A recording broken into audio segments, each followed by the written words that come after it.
All right, everybody, we are live again. Dynasty Mirror, search for Uhuru. We have a special guest with us today. Before we get started, hit that like button, share, subscribe if you're new. Also, make sure you go to dynastymirror.com as well. We have my brother Ebube Okoli with us today, and we're going to be discussing France's role in the ECHO. Now, we know a lot of the countries involved in the ECHO are Francophone countries. And for some reason, they just cannot break away from their French colonial master for some reason. So a lot of people were wondering, okay, so you have Nigeria, you have Ghana, you have Gambia as well, you have Sierra Leone, you have Liberia, you have all these ECOWAS countries who will be tied into the ECHO. So how is that gonna work in regards to these Francophone countries who currently use the CFA and these other ECOWAS countries who, you know, they have their own monetary system separate from Europe? That was the question. How is that going to work out? And from what it seems, it's not working out. Because they were saying they're going to launch this in 2020. I was in let's see, Sierra Leone. I was in Cote d'Ivoire, Benin Republic, and in Niger. I didn't see not one ECHO coin or dollar. And I'm going back in March as well. So take it away, everybody. What's going on? All right. Good to be here. Now, the situation that we have to look at, like you said, why aren't we where we need to be? And when I say we, I mean the ECOWAS nations. Why aren't they where they need to be? Now, the first thing we have to analyze is what version of the ECHO are most West African nations going to go with? Now, there are two concepts here that we have to understand before we delve a little bit further. And the first concept is the concept of the regional power and the foreign power. You have the regional power and the foreign power, and there's a dynamic. And at certain points, the regional power is going to clash with the foreign power. That's the first concept we're going to touch on. And then second, you have to understand within the region of West Africa, it's one region, true, but somebody like you've traveled around the region and you've realized that it's very different in some of the French-speaking parts than it is in some of the English-speaking parts. They're very different countries. So even though we're talking about the same region, we're really talking about merging two regions. That's the second point. So I'm going to get to that second. So turning to the first point, the dichotomy between the regional power and the foreign power. In every region, you're going to have a country or a nation or a state that is the big guy on the block, the nation that they control the region. They are the region at the end of the day. And you're also going to have in certain places a foreign power, like in Asia, Southeast Asia, you have China. Right. They're the regional power, the local power. The foreign power is the United States. So the nations within the region have two options. They can ally with China or ally with the United States. And so those dynamics play out. You look at the Middle East, you look at the regional power. The regional power is Iran. And you look at the foreign power. The foreign power is the United States. And we see that they have clashing points, right? And their clashing points are basically two interests that are clashing. What happened was the UK, the British used to have control of Iran's oil. They had the majority stake in it, and Mossadegh came along as prime minister and said, hey, we're going to take our oil back because it's, at that point, Iran was impoverished. And they said, we're sitting on $10 trillion of oil. We're going to need that back. And the British said, well, this is a lot of money. We want to keep it. And so what happened was the Iranians nationalized it, and the United States got involved, and they basically said, hey, a deal's a deal. You got to give the UK back the oil. And Iran said, no, we're not going to do that. So Iran being the regional power, they're going to have conflict points with the foreign power about that forever, because for Iran to be satisfied, the UK and the US have to be totally dissatisfied. And for the United States to be satisfied and the UK to be satisfied, Iran has to totally be dissatisfied. So we're going to continually see the regional power and the foreign power clash. Now, we look at West Africa. The regional power is Nigeria. The foreign power in West Africa is France. France, much like the UK, has an economic benefit in that region in the same way that the UK had an economic benefit in the what became the Middle East. Now, France benefits immensely, and they want to extend and maintain these benefits. And because they do that, it creates conflict with the regional power, Nigeria. One thing that's creating conflict is, of course, the ECO single currency. France has a lot to lose, and Nigeria has a lot to gain. So they're naturally going to be friction points. And what we're seeing some of those friction points. Now, moving back to the second point, the colonization style. Now, with the British never truly accepted the Africans into their society. What would happen is, for example, in Nigeria, most of Nigeria geographically is the successor state of the Sokoto Caliphate. Geographically, the Sokoto Caliphate makes up the majority of what we call Nigeria. When the British dealt with the Sokoto Caliphate, they left the power structure in place. All they cared about was, we need a king that's going to do what we say, and you guys organize yourself and run yourself. There was never a delusion among the elites that they were part of the British Empire. Now we look at the French and the Spanish. The French and the Spanish would sometimes include Africans into the power structure.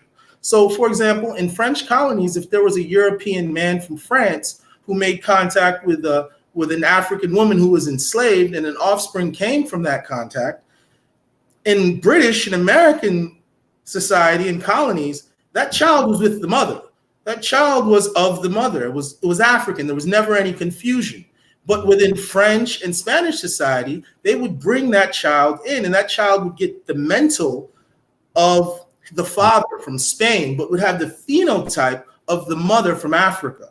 So there was a bit of confusion because he would look like the people that his mentality would be oppressing. So there was confusion there. So among the French colonies and the Spanish colonies, it was very different because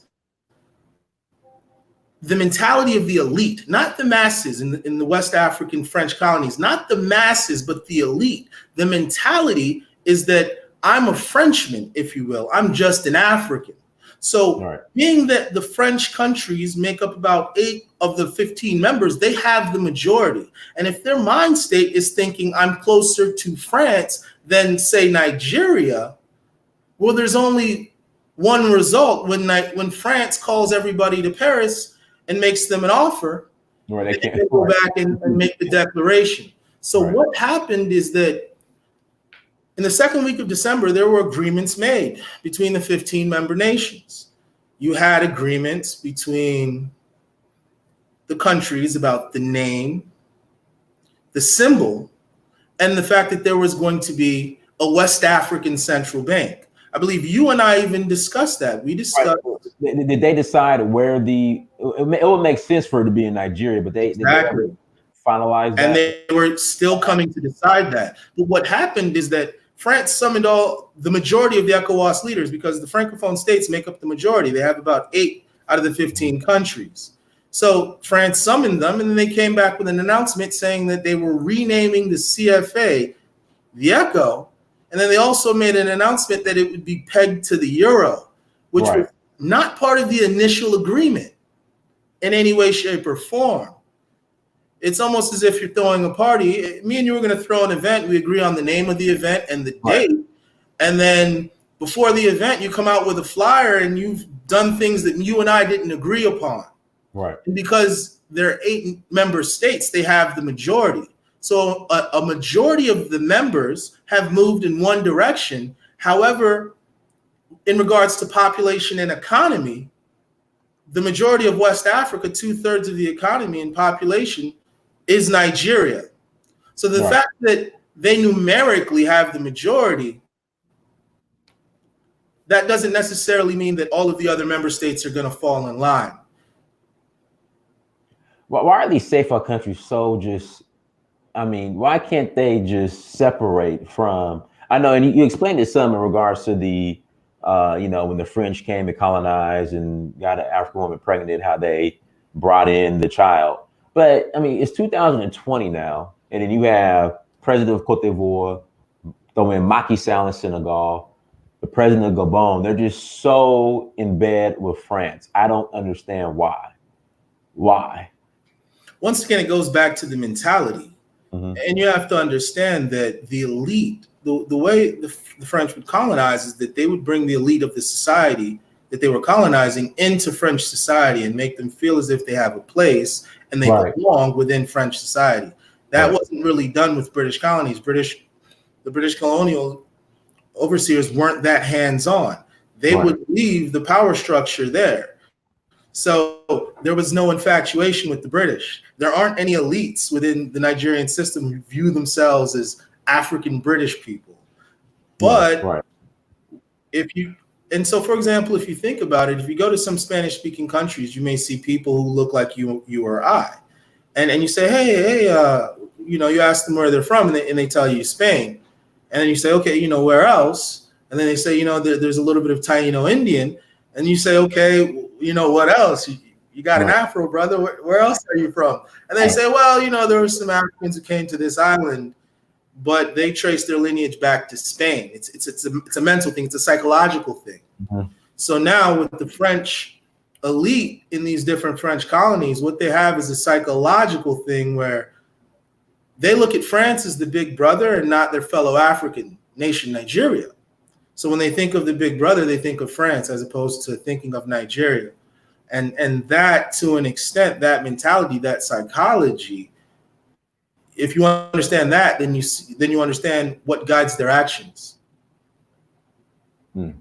Everybody in chat, please hit that like button. I mean, pretty much all the comments. And so what's next? Like, what can we expect? And then specifically the countries that backed out, in regards to the ECOWAS countries that backed out, why specifically did they back out? Like, what issue do they see with the actual currency? Well, those nations didn't actually back out. Okay. What we have to focus on right now are the convergence criteria, because before everyone can get into the currency, there has to be certain requirements that your country has to currently be under. Certain single-digit inflation and other requirements. So it's not as if the nations are backing out. The currency is there. And now nations, once they meet the convergence criteria, can now decide we're going to opt in and begin using this currency. So the convergence criteria is really the step that we're at right now. Everybody's getting themselves, or their nation, into position to be able to use this currency.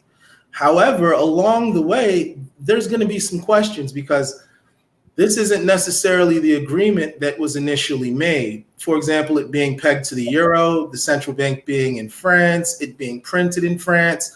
None of these things were agreed upon in the December meeting when all 15 member states met. What happened is that when the announcement came out with some of the Francophone nations, after they had gone to several meetings in France, is that certain criteria was added that wasn't necessarily agreed upon by all the members. However, the fact that you have 8 Francophone nations all making one announcement saying, here's what we're going with, that's a technical majority. So at that point, the nations that didn't agree to what these 8 nation states have just declared now have to take a step back and say, okay, we agreed to these 15 things. 21 things were announced by a majority of the members. The difference between 15 and 21 is substantial.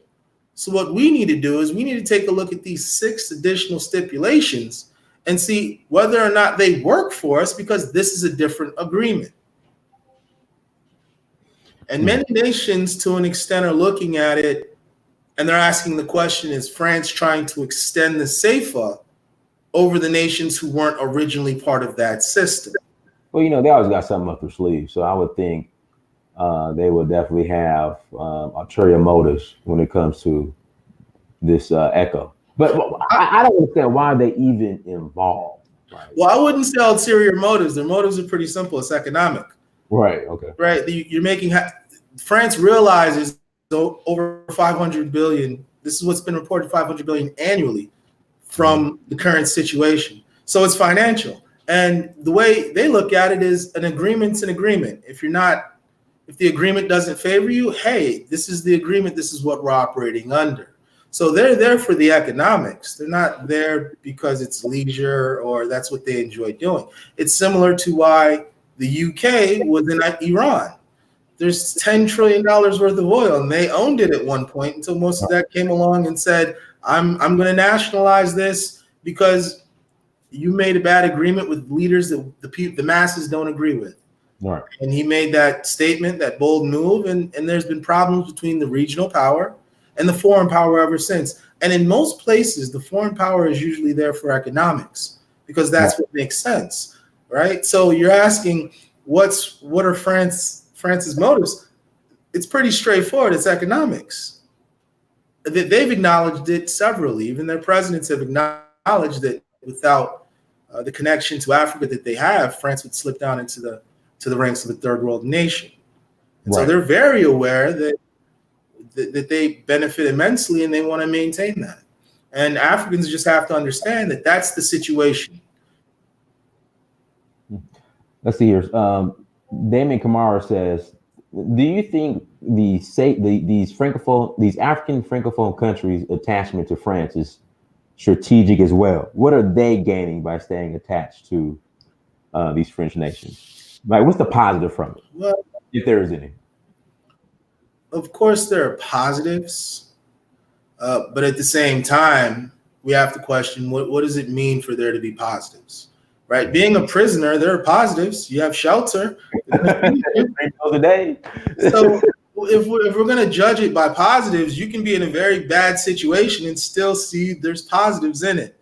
Mm-hmm. But we're not talking about positives. What we're talking about is the best situation for the nation.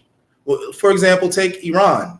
Iran had the option of not owning $10 trillion worth of oil or owning $10 trillion worth of oil. Now, I'm sure there are positives in saying, you know what, we're not going to fight this. There wouldn't be any sanctions. They wouldn't be under constant threat. There would be positives, but at the same time, they made the decision that, hey, these resources, it's worth the fight. Does Nigeria have anything to gain by being part of the ECHO initiative? Or is Nigeria be fine on its own? Well, both of those questions can be answered with a yes, but I'll delve into the first question. What does Nigeria have to gain from the ECHO? The original agreement, Nigeria stood to gain immensely from having a single currency within the region. Everybody was very excited based on what was agreed upon. Now, with these new stipulations of it not being printed within the region, the central bank not being within the region, it being pegged to the ECHO, this is a very different currency, and it's beginning to look like the CFA. And that's what most people's and analysts' concern are, is that what was promised is different than what was delivered. It's almost as if you order something online, and when it comes to your house, it's a little bit different than the picture. You have to take a few hours to decide whether or not you're going to keep that item. That's what's happening now. Nigeria is taking a step back because at the end of the day, for the ECHO to truly be a powerful currency, it needs Nigeria to be on board because Nigeria is the regional power. Right. So the ECHO needs Nigeria more than Nigeria needs the ECHO. The ECHO wouldn't be a viable currency without Nigeria. Nigeria would still be a viable country without the currency. However, Nigeria can still benefit immensely from the currency. So Nigeria is in a good position in that it doesn't necessarily need the ECHO. It would want the original ECHO, but now under these new stipulations, an analysis has to be done as to whether or not it's still as worth engaging in the same way when you get that item of clothing that you ordered online and it looks different. You have to decide whether or not you're going to keep it or send it back.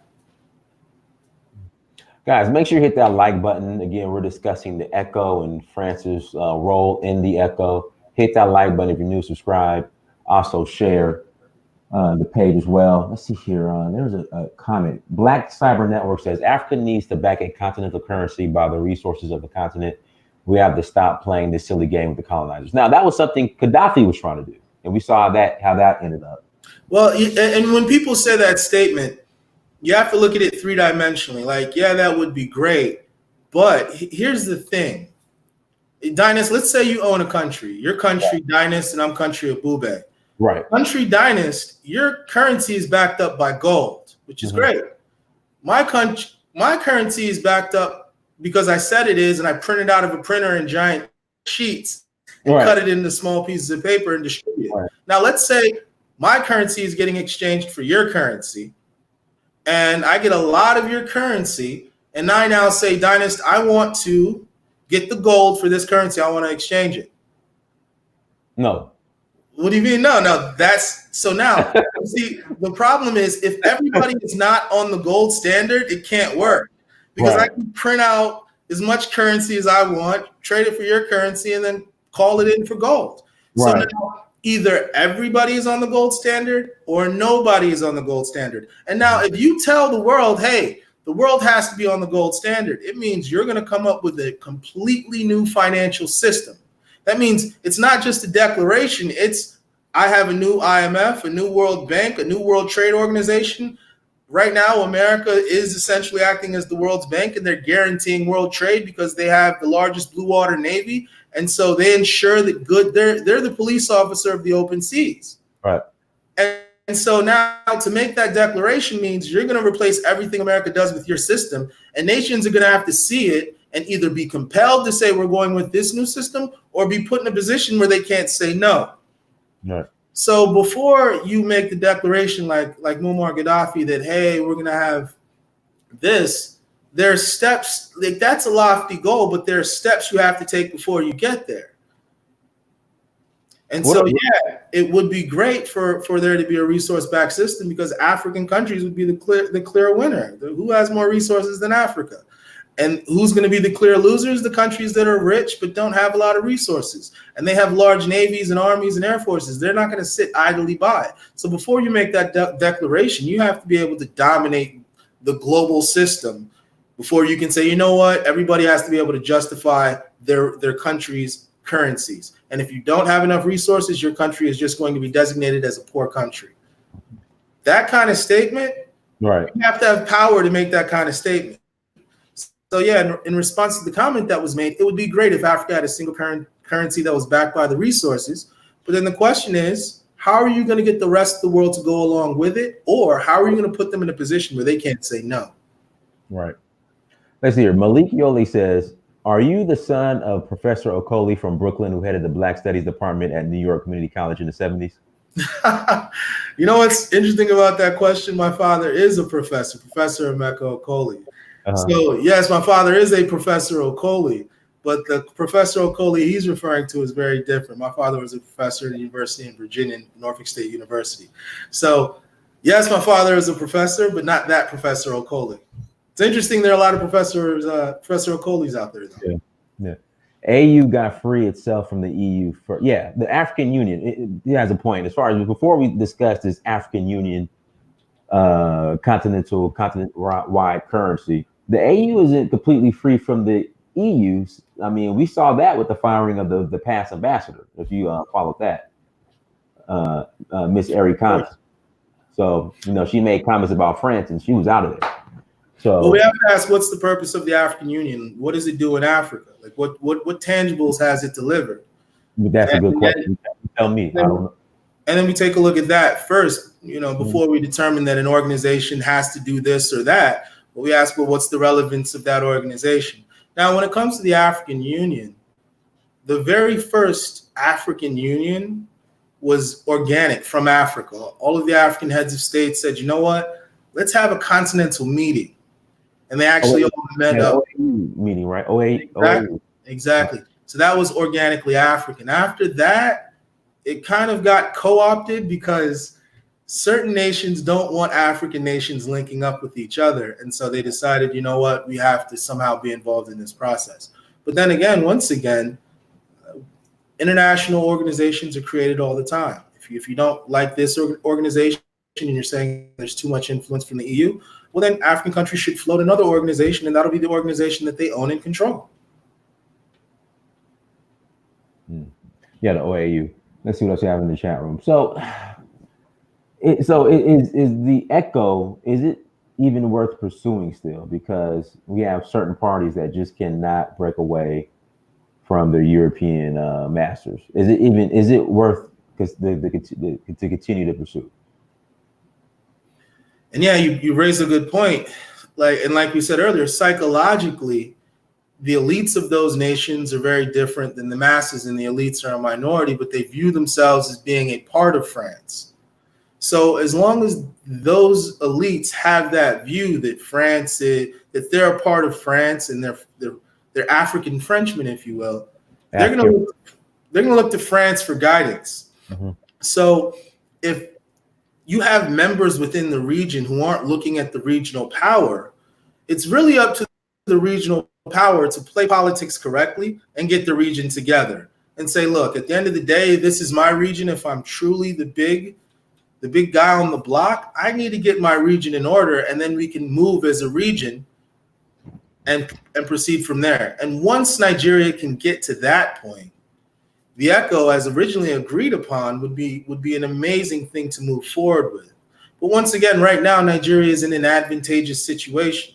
The ECHO needs Nigeria. Nigeria wants the ECHO. What's the advantageous situation? Because people are always, there's so much negative propaganda about Nigeria. What is the advantageous position that Nigeria is in currently? Regional trade. Right now, regional trade is only at 15%. That's a lot of money being left on the table. That's almost tenfold. So whatever we're getting regionally now would be tenfold. Mm-hmm.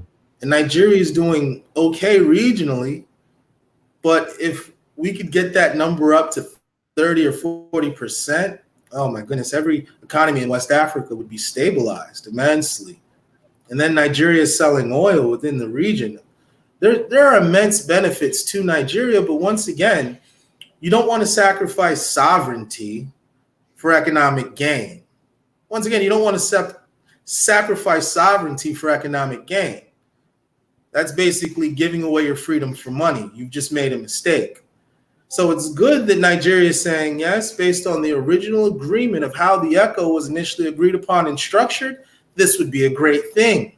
However, now that the foreign power has gotten involved, and because they have a majority of the actual numerical states that lean their way, let's take a step back, because they've added on stipulations like the fact that it would be printed outside of the region. The central bank wouldn't be there, because in December, they agreed that the central bank would be in West Africa. Them removing that clause and moving it somewhere else, that's cause for serious concern. That's not the same currency that was agreed upon. So yes, as it was agreed upon previously in December by all the member states, it would be very advantageous in its current state. There are serious questions that have to be answered, and those questions will probably be answered in due time with proper analysis. Shout out to everybody in the chat room. Zin, you are welcome. Guys, if you want to call in, email address is in the chat. Send me an email and I will send you the link, and you're more than welcome to call in. Again, uhuru@searchforuhuru.com. Send me an email and you are more than welcome to call in. Hopefully you guys are enjoying the conversation.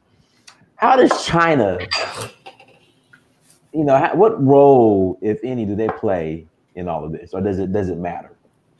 Well, here's the role China plays. The world is becoming a multipolar place. There was a time when the only real superpower was America and the Soviet Union. The Soviet Union was dismantled by America, and now there was only one superpower. And so from 1991 till the late 2000s, when China stood up, and we have to understand, China was historically always one of the strongest nations. It was just in very recent times that they were crippled. For example, they had the issues with the opium, which was widely distributed. They were forced to take opium into their population, and it devastated them. And then there was the Japanese invaded and occupied. And so for a long time, they were down, which was unnatural if you look at their history. So they regained a sense of knowledge of self, of who they are as a people, which they never truly forgot, and they stood up properly. And so now they've gotten to the point in Africa where they're an alternative to America. So, for example, if you need technical know-how, typically if the West said no, you had no other avenues because who could you go to? The South American nations, India, there wasn't any real alternatives if any of the Western nations said no to technical know-how. Now, China came in and they saw a business opportunity to say, hey, whatever it is, we'll build it for you, essentially. So now you see that dynamic happening within different infrastructure projects and things. But the African nations also have to be very careful because the Chinese aren't coming in to help the Africans. The Chinese are coming in to help the Chinese. And to an extent, if they see that the West dislikes something and is on one end, they may just go on the other end because they know it may weaken the West's interests. So they're in it for self. We shouldn't be fooled to think the Chinese are some allies of the African nations. No, the Chinese are there for economics. Everybody is in Africa for economics except some African nations. They're there just to be there. They're not playing the game properly. Everybody that comes to Africa is coming there to play the game, to get money from the continent because it's the richest continent. And we as Africans haven't gotten that into our heads to say, you know what, maybe we should be playing this economic game with our own piece of the globe. And so, yeah, so the Chinese, they're not coming as some savior. They're coming for economics, and they're benefiting immensely right now. As of late, things have slowed down because they have some inner turmoil in their nation. You know, it's a civilization state, so it's several kingdoms that have been put together under a central government. So anytime there are separatist movements, that's a big deal because those could reverberate through the entire nation. And also right now, China, that's going on right now in China? Yeah, and China's having serious issues right now with population because, one, they had that one-child policy.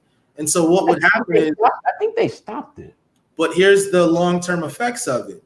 And you have to be careful when you mess with nature because nature will get the last laugh. What happened is that a lot of women in China would get an ultrasound. And if it was a girl, they would get rid of it. And if it was a male child, they'd keep it. And so a lot of families did this because they could only have one child. So imagine what that would do to a generation where men vastly outnumber the women. And another issue China has now is that they have a large aging population. Hundreds of millions of people will be in the retirement phase.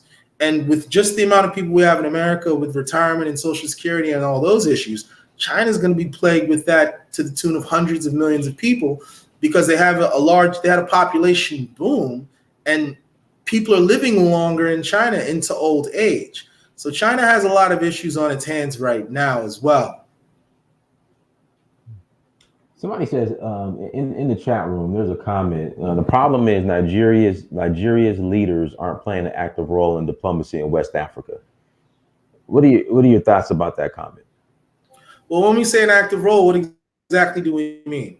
Because if we look at it, there's been times when, like, for example, during Obasanjo, where there were issues in other West African nations, Obasanjo would send troops there. And for example, if there was an unjust... Just about everywhere. Nigeria, okay, you're right. Yeah. We as Africans don't give ourselves enough credit for the interregional things that we do. We do a lot of great stuff, but for some reason we just don't give ourselves credit. Nigeria has played a very active role. Once again, they're the regional power. The reason they have issues with France is because they're acting and they're exerting themselves within the sphere, and France is saying, well, we're acting and exerting ourselves within this sphere, and we make a lot of money here. So there's going to be problems if they come to it. They're ready to fight for what they're getting. They believe it's worth it to stay in West Africa, and they're going to stay as long as they can.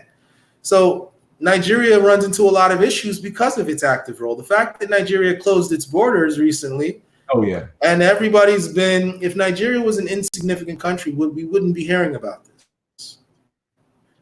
No, when Nigeria withdraws, West Africa knows about it.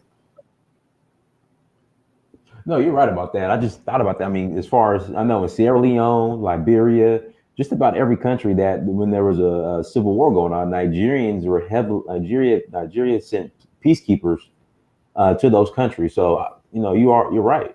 So again, in what capacity do you mean, they aren't playing an active role?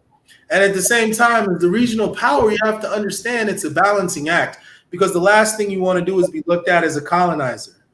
Nigeria can't go into the nations and run the nations. Like that would create animosity between you within the region. So it's a balancing act. You have to give respect the autonomy of the nations, but at the same time maintain the integrity of the region. Right. Listen, Nigeria could well kick out France out of the ECHO. What are your thoughts about Nigeria muscling France? Well, here's the thing. It's a wrestling match right now between Nigeria and France, and we're watching the moves. And people kept saying, hey, France is going to have a problem. France is going to have a problem. And like I said, it's not going to be boots on the ground. They're going to find a way. And here's what they're doing. It's like a Kung Fu Muay Thai move. In certain martial arts styles, you don't fight the motion. What you do is you take on the motion and then you use it against the person. So France isn't moving against the wave. They saw that the wave was moving forward, and what they did is they used the energy and they directed it in their direction. It was a very smart move. Nobody saw it coming. People weren't expecting this move. And now Nigeria, like a chess player, sits back and decides the next move. Onyema recently made a statement about 2 weeks ago. He made a statement about it, and he was very confident and very upbeat. And Nigeria is working on the best move that's going to be in Nigeria's best interest. Let's see here. Pro Woman J, I would like to call in. Please unblock me. Are you blocked? Oh, let me send you the link. I'm gonna send you the link. You should be all right. I don't know who blocked you, but you could call in.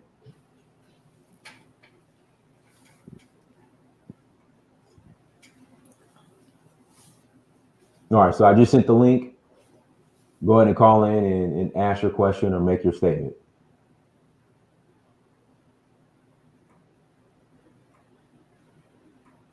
And everybody in the chat room, once again, if you're new, hit that like button, share, subscribe, and all that good stuff. Like I said, we're taking calls. We'll take a couple calls. Send me an email, huru@searchforhuru.com. We are discussing France's role in the ECHO. They shouldn't have a role at all, but since the majority of ECHOWAS countries are tied to France, it's just a necessary evil that we could not avoid.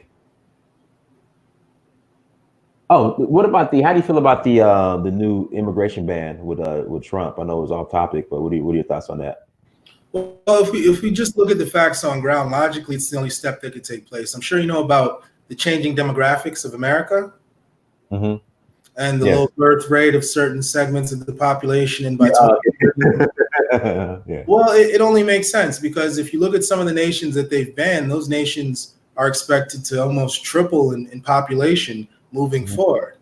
So they're thinking, you know what, we want to maintain the numbers and percentages a certain way. And that was their only logical step. Okay. All right, Pro Woman, you're on. Hello, can you hear me? We hear you just fine. We see a dishwasher. We see your checkered tile in your kitchen. You know, yeah, we see you. Oh, okay. I'm sorry. I'm in the middle of doing housekeeping. I'm sorry. Okay. So I'm not on camera. Listen, lots of questions here. I'm going to ask them and then ask for the guest, Ebube, his comments. China. I remember hearing, I believe it may have been Brent Scrowcroft. He was on Disgraced talk show host Charlie Rose's show, and in the foreign affairs, big shot, and he said that China does.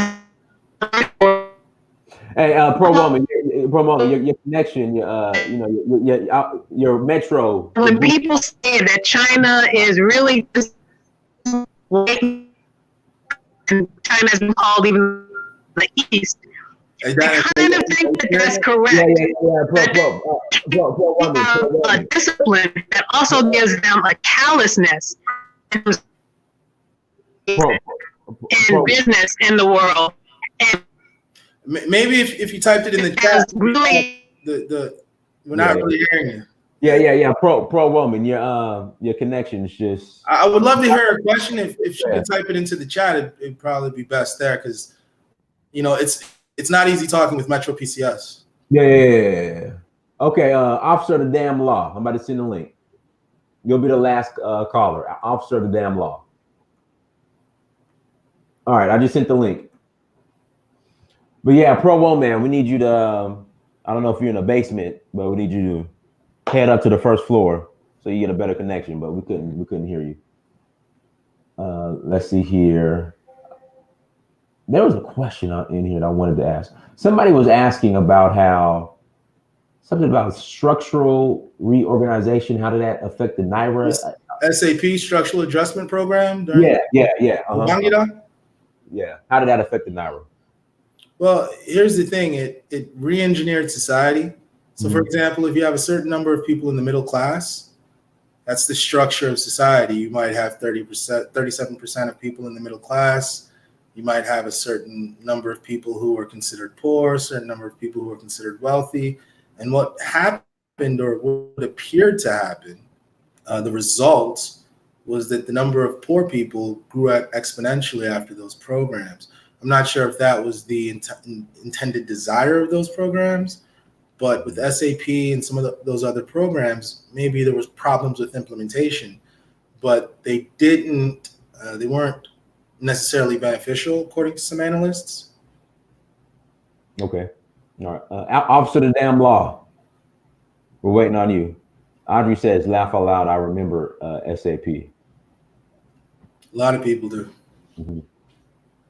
Nigerians are supposed to lead Africa to the world, but they are too busy being comedians. What are your thoughts on that comment? Comedians? Yeah, too busy being comedians. Well, the Nigerian stand-up comedy industry is actually really blowing up. You have a lot of, you've seen some of them. You have a lot of really good comedians out there. And that's just another facet where it's good that some of these artists are getting shine and exposure, especially in Afrobeat, entertainment, different things like that. So it's good that some of those industries are getting shine. But once again, Africa, first we have to coordinate on a regional level. It would be great to say, let's coordinate on a continental level, but you have to be realistic in your assessment. Can we truly coordinate on a continental level as we are now? Not necessarily. What we have to focus on is the regional level, because within the region, we can solve all of our problems regionally, locally. And once we can do that, once all the regions are as they should, then we can start talking about continental integration. But it starts with the regions. Okay. And hopefully the ECOWAS region can be a pioneer and a model for the other regions as long as we get everything right. All right, Pro One Man, we're going to try you one more time. Then Officer of the Damn Law, got you next. Pro One Man, go ahead. How you doing? Fine. I'm the Officer of the Damn Law, Nigerian. Yeah, nice. At first, I just want to add something to the ECHO anyway. When the ECHO came out, I was thinking that it was like an ECOWAS currency, kind of like a currency built for us in the West African state, Ghana, Nigeria, and the rest. But when I found out that France was behind it, I'm like, hell no. No, we don't want France hands on it, because I think France is looking for the last hope to still siphon money from the continent using the ECHO. So to me, I'm like, I didn't want anything to do with it. I didn't want any of our people in the continent or even in West Africa to have it, because to me, that's just a European currency in African face. That's what I saw that is, because France is in desperate waters. They're looking for how to still siphon money from the continent. The European unions are not really good. We just had Brexit. In terms of the low birth rates for crackozoids, it's also having the mindset on there, and that's the reason. That's one of the reasons of the travel ban. Europeans. Oh, Europeans. I call them crackers anyway. But the thing is that the whole travel ban was just, as Ebube said, the decline in population. It's nothing to do with any security or whatever. To me, that's all lies. There's the fact that they are at 46%, which is below half of the population in the US. Hispanics are 26 or 29. Then African Americans with Africans are like 13, 14%. So that is why they're trying to keep that number. It's not about any security threat or whatever. That's just the truth of the matter. So the whole echo thing is nothing but it's just a means, why we're all backing off, and the whole thing is the fact that it has France's hands on it. And we know what France has done to all the 14 African nations that are under the Anglosphere, the Francosphere, sorry. And like you said, once again, France is the foreign power. They're there for their economic betterment. So yeah, of course they're there for economics. Any foreign power is typically in the region because there's an economic need, right? It wouldn't make sense for you to be somewhere where it didn't make any economic sense for you to be there, right? I'm sure you have a job. Think about your job. If you weren't getting paid, you wouldn't go there. That's just what you would do. So the foreign power, once again, the theory between the foreign power and the regional power, the foreign power is always there for economic purposes first. Because if they weren't benefiting, they theoretically wouldn't be there. Right, you don't see Nigeria in the South Chinese Sea because Nigeria has no dog in that fight. So once again, yeah, we're stating the obvious. They're there for their economic betterment, and it makes sense for them to stay there because it's like, think of the Iranian oil, right? Britain should say, hey, an agreement's an agreement because that's $10 trillion that we know about. Could be more. So that's a lot of money, and I understand why they're fighting for it, and I understand why Iran's fighting for it. It just makes economic sense to fight for it. If someone took $1,000 from you, you'd have a problem with it, right? You'd say, hey, I want that $1,000 back. So imagine if it was $10 trillion, you would have a very big problem. So once again, with the foreign power and the regional power is there because that's their region. The foreign power is there for economic betterment of their nation. I'm also saying this, that I think we need to bring, for this so-called insurgency that happens in the West African region with Boko Haram being sponsored by France and other Western powers, I think we need to bring back. I see your face. There was an article that actually said that Boko Haram was being sponsored by France. Yeah, I think what I read was that what happened is that some of the NGOs, the French NGOs, were giving supplies to the terrorists. So, because right now, Maiduguri is one of those situations where they wanted to link it to France and they assumed it was France. I was just wondering if there's been some sort of confirmation to substantiate that claim, because that's a big deal if there was a direct link. Everything was circumstantial. And so you said it with such confidence that I was wondering what was the direct link for them to link the French NGOs to the French government? Because that's still a developing story. Okay, I think we need to bring back ECOMOG to sort out this insurgency in the West African region, because ECOMOG, the last time that were in action was in 1999, and I think bringing them back will stop all this nonsense, because Nigeria really played a part in that ECOMOG because we were able to bring stability to most West African states. I think bringing it back will be. It's just that. With the army strength we have and with the other, it's not like it used to be back in the 90s, because ECOMOG was something I grew up with, even because it came out in 1980 and it was there till like 1999, and we saw how much work. And that's the thing, you don't hear the Western nations say, you don't hear this on mainstream, how countries in the West African countries played a very vital role using ECOMOG to bring about peacekeeping. You don't hear that, and you're right. We don't tend to, how would I put, congratulate ourselves when we do things positive. I think that's ECOMOG has done a lot of stability, especially in the West African region. Definitely, I think it should come back. And another thing too, they're fighting Boko Haram with a regional force. They've been doing that. Chad, Cameroon, Nigeria, coordinating region. Burkina Faso. Once again, the problem goes back to those French NGOs. Once again, you don't necessarily know who your enemies are and who your allies are. And that's partially why Nigeria closed the border, because they're at a point where they want to know, how deep does this go, right?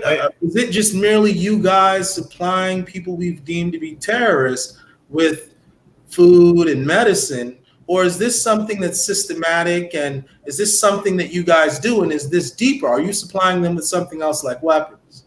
And from what I've been reading and researching, they haven't come to that conclusion. They just were able to catch that initial action, but they haven't been able to tell how deep it goes, because that's a big deal, because that Northeast insurgency needs to be tackled and taken care of expeditiously.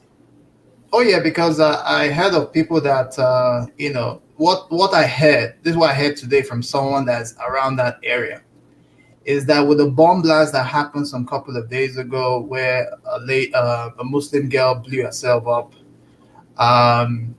many military soldiers are now resigning from the military and joining the civil defense force, which is taking themselves away from that situation. Too many killings, too many executions. They killed a CAN chairman.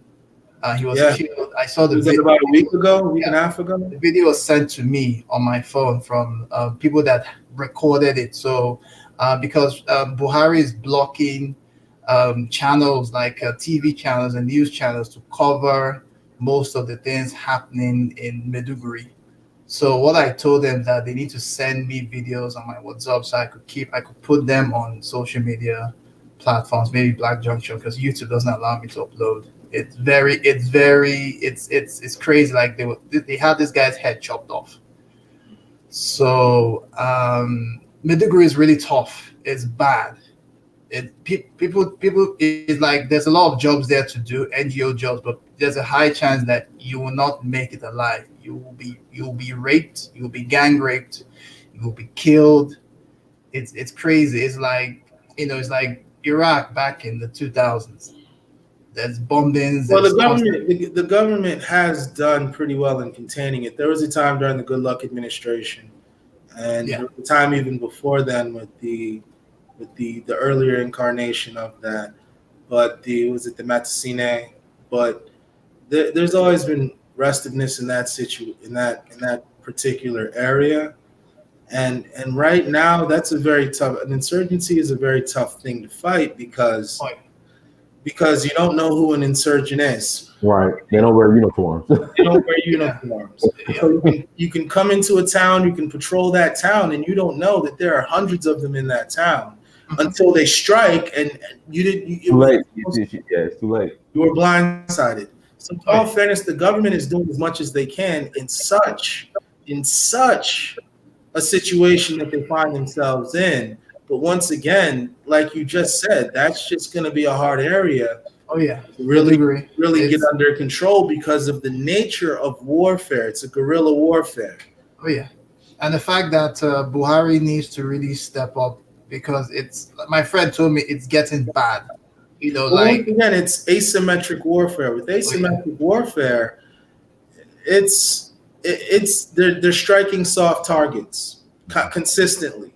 So you can only defend certain areas, and there are going to be certain areas that are going to be exposed that they're striking. They're striking preachers and civilians. Oh yeah, that they're not striking the military. No. So as the military moves in, they retreat and they harm civilians. And as the military further moves in, they do the same thing over and over again. That's very hard for the government to defend, because this group, they don't have any clear objectives of winning any type of war. All they really want to do is cause terrorism and the like. Yeah. So very hard to defend that type of war.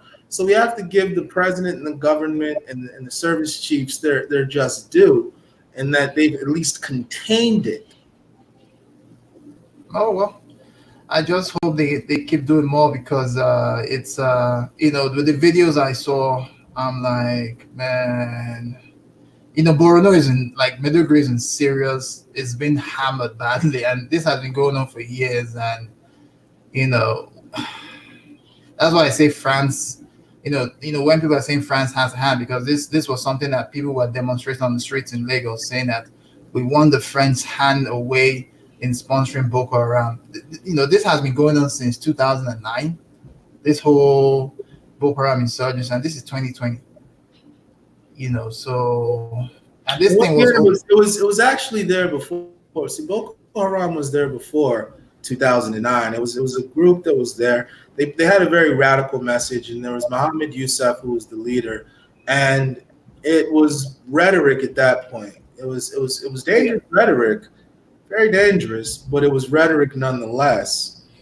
Boko Haram really stepped up once Muhammad Yusuf was publicly dealt with in the manner in which he was. Oh yeah. And so after that, his sect really went wild. It was like kicking a hornet's nest. So in such a situation where there's no real clear objective of the enemy, see, when you're fighting normal warfare, I want to get rid of your troops and I want to end the war. Oh, yeah. That's normal warfare. Oh, yeah. In the type of warfare they're engaging in, they're not really attacking troops. They're just wreaking havoc in places where havoc shouldn't normally be. Oh, yeah. Right? So now, to fight that type of war, where are you going to defend? Are you just going to defend everywhere? You're just going to militarize the whole state? You can't really do that. So once again, yeah, it's going to be bad until the radicalization stops. The real situation we have to ask is, who is radicalizing these people? There was a time where that radical preaching wasn't in Nigeria. Oh, yeah. How did it get into Nigeria? Nigerians love their lives too much for any of the nonsense that we see happening today. How did that get there? Because once again, that's a psychology, right? If you take the mental state of being radicalized and you're radical, you don't need any weapons because you are the weapon. So there's nothing anybody can do to stop you from killing yourself and taking people with you. So the real question is, how did that ideology get into the country? What we need the experts to sit down and say, how did the ideology get here? Let's root that out. And at the same time, it's through religion. It's all tied to Islam. Yeah, but there was a time where Nigeria has always had, well, for about 800 years, I believe, Nigeria has had Islam in the country.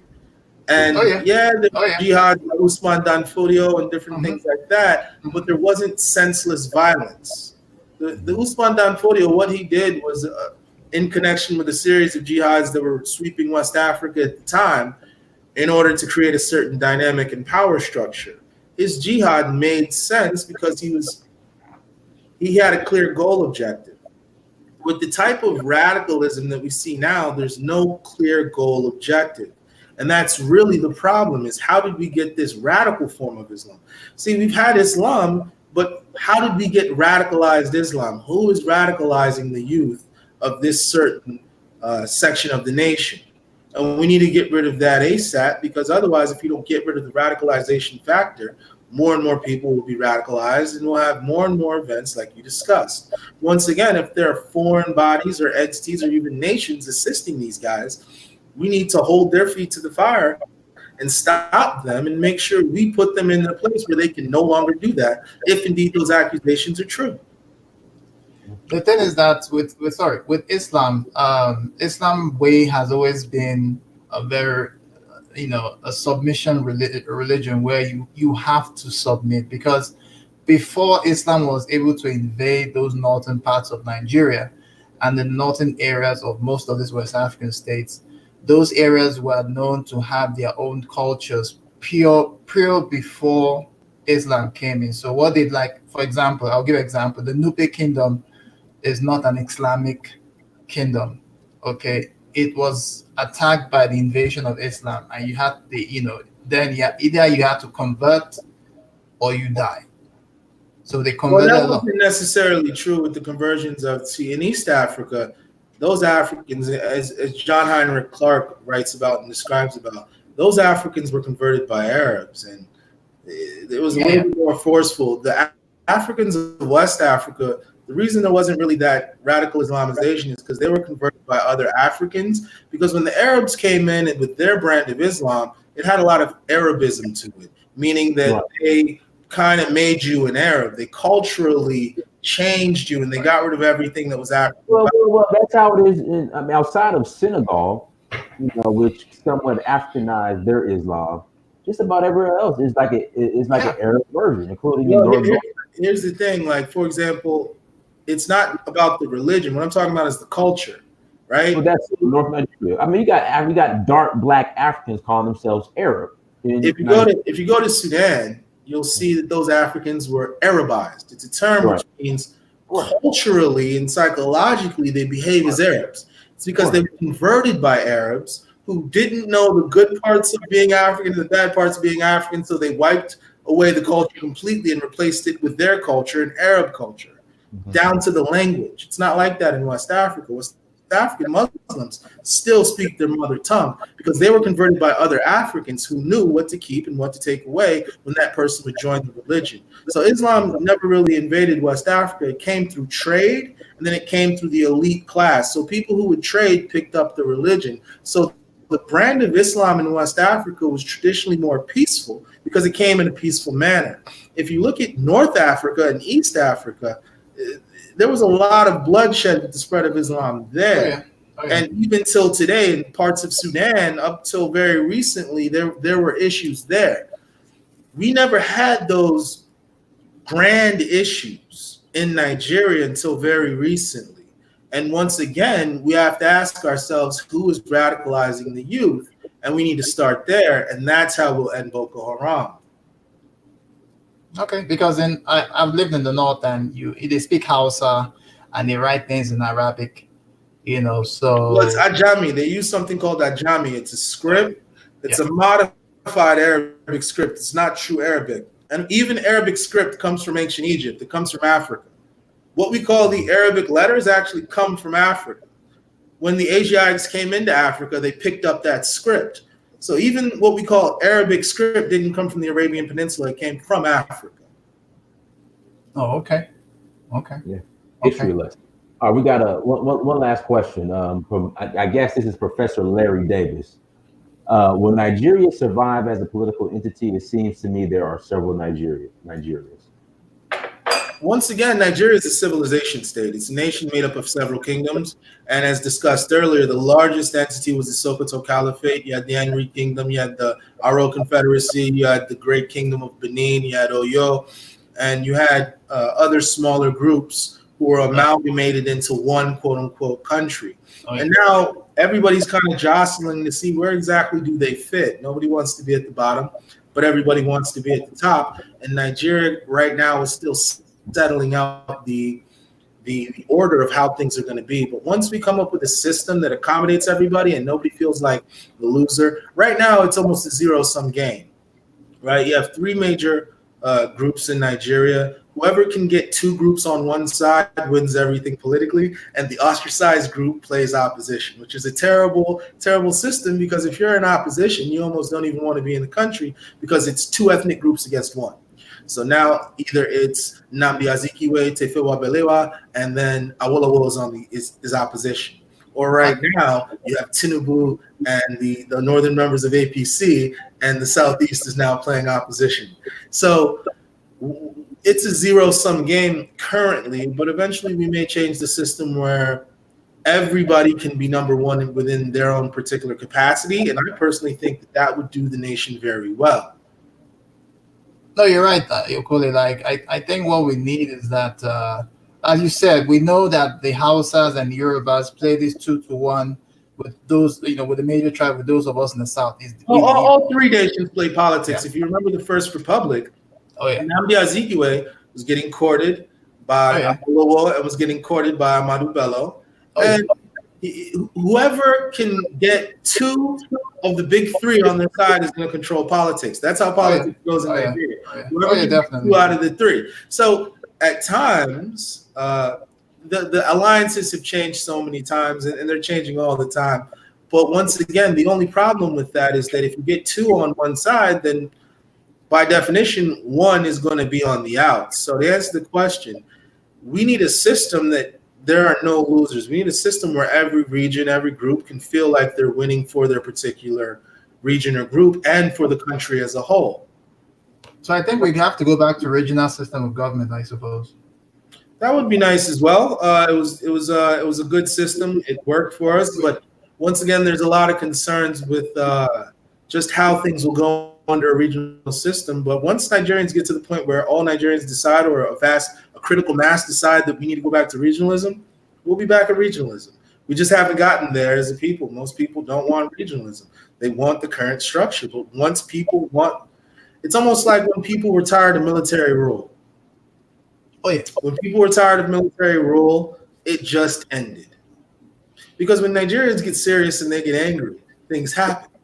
So when the writing is on the wall, the writing is on the wall. So if Nigerians truly decide that regionalism is the best government, Nigeria is going to go back to regionalism. It just hasn't happened because there's not a critical mass yet. Yeah, because the whole 36 states is really, it's really more of a division. I think going back to regional, and like I said, if they could bring back ECOMOG to stop this whole insurgency, because my dad was in the military, and during the military regime, when ECOMOG was helping to stabilize countries like Sierra Leone, Liberia, and all these other Guinea-Bissau and the rest, you had our Nigerian men and women, full-fledged on the force, fighting against all kinds of insecurities, and they did it gallantly. We didn't have this thing like Boko Haram being in a particular region and an area for so long. I think ECOMOG coming back will be very essential. Because that's the ECOWAS fighting force. Of course, anytime you have an economy, you have to have an army to defend it. Oh yeah. What we'll do, guys, we'll go ahead and close out. Ebube, anything you'd like to share in closing? I'm just gonna say rest in peace, Kobe Bryant. Yeah. That was a shocker. Yeah, last Sunday. Yeah. And outside of that, it was just good giving an update because once again, people discussed and they said, well, what's France going to do? What's France going to do? What is France going to do? And now we've seen the move of what France is going to do. Once again, during December, it was agreed that there was going to be a West African central bank. The currency was going to be printed and controlled within the region. And to the surprise of many analysts, when the announcement came, it was pegged to the euro. The central bank was going to be in France, and there were other stipulations that weren't necessarily agreed to. So at this point, that's what France decided to do. So for everybody that asked what France was going to do, I stated then and I stated now that we just have to wait and see, but it's not going to be boots on the ground. What it's going to be is it's going to be a very strategic, tactical move. So now if you realize that the foreign power and you're the regional power, you realize the foreign power is playing very strategic and tactical, you now have to be very, if not more, strategic and tactical. So right now, what Nigeria is doing is Nigeria is being strategic and tactical, and Nigeria is in an advantageous position where they want the echo to be what it was supposed to be, but they don't need it to. If anything, they can push the Naira and get the Naira to the point of being its own regional currency if push comes to shove. Oh, yeah. You're right. Also the damn law. Go ahead, close it. Well, I just want to say this for, because when the ECHO came out, I thought it was for ECOWAS. But when I found out that it was a tag from European through France to able to control the economic, because West Africa is like the engine of Africa. Sorry for my East African and those in the South, but West Africa is like the economic engine, and Nigeria being one of the biggest economy. Imagine if we had accepted the ECHO and how much money that been generating for Europe. So, like I said, it's not for us. If it's pegged and everything's pegged to the France and to the European powers, then we are not supposed to deal with that kind of currency. Anything that's Eurocentric, we've had enough issues. We have the Berlin Conference, the divisions and everything, and we just cannot put our economic life hands in some crazy European country that's already going down the drain through the ECHO. Absolutely. So, guys, thank you so much for joining. I really enjoyed the discussion. Everybody in the chat room enjoyed it as well. Everyone, thank you for joining. Make sure you hit that like button. Make sure you share. Make sure you subscribe. Tour in Nigeria, 20th to the 26th. We're going back to Nigeria. If you guys want to join, go to dynastymirror.com. Hit me up for details. Until next time, family. Peace. Peace.